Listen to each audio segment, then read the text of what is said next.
कुशाभाऊ ठाकरे परिसर में आज भारतीय जनता पार्टी झुग्गी झोपड़ी प्रकोष्ठ छत्तीसगढ़ प्रदेश कार्य समिति की बैठक हुई।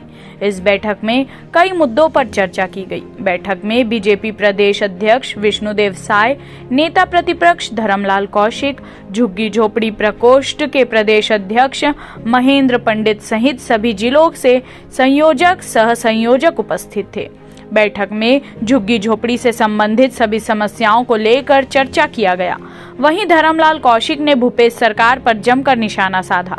उन्होंने मीडिया से चर्चा करते हुए कहा कि गरीबों के हक को मारने का काम छत्तीसगढ़ के भूपेश सरकार ने किया है, गरीबों के हक को छीनने का काम किया है। उन्होंने कहा कि झुग्गी झोपड़ी में रहने वालों के लिए सार्थक पहल करेंगे, उनके बस्ती में जाकर उनसे बात करेंगे और समस्याओं का निराकरण करेंगे। गरीबों के हक को मारने का काम छत्तीसगढ़ के भूपेश सरकार ने किया है, उनके हक को छीनने का काम भूपेश सरकार ने किया है।